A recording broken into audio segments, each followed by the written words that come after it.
CEST, une édition inédite des Energy Music Awards qui devrait être proposée cette année. Pour la première fois depuis sa création en 2000, la cérémonie ne se déroulera pas en direct selon nos confrères du Parisien.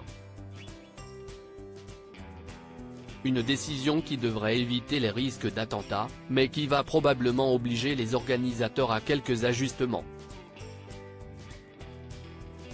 Les artistes et le public s'attendaient à une grande fête, elle ne sera pas exactement celle attendue, prévue pour le 10 novembre prochain. La cérémonie des Energy Music Awards devrait, selon les informations de nos confrères du Parisien, être enregistrée dans l'après-midi et diffusée le soir même dans les conditions du direct.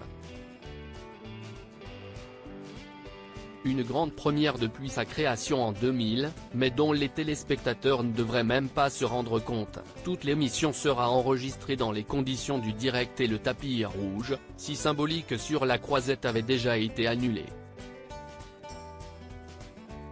Il faut dire que ces derniers jours, l'actualité a forcé TF1 à s'adapter, alors que la première ministre Elisabeth Borne a relevé le plan Vigipirate en urgence attentat après les meurtres terroristes à Arras et à Bruxelles. La multiplication des alertes à la bombe a refroidi la chaîne d'organiser sa cérémonie en direct.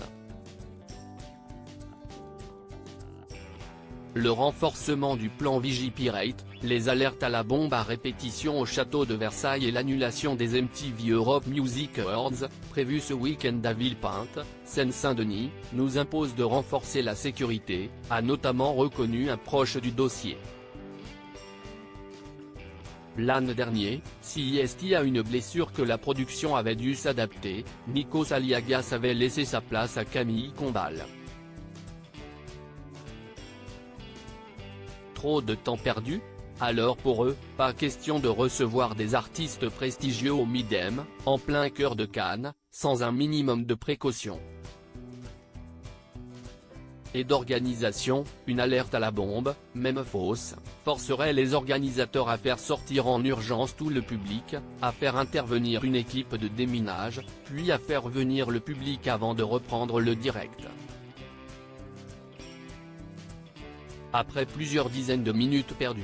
Heureusement, le reste ne devrait pas changer. Toujours présenté par Nikos Aliagas, la cérémonie recevra des invités prestigieux dont Big Flo et Oli Uvita, qui tenteront de décrocher une nouvelle statuette. En revanche, cela pourrait poser la question pour la Star Academy et Miss France, les deux autres grands rendez-vous de TF1 pour ces prochaines semaines. Est-il prudent de les organiser en direct?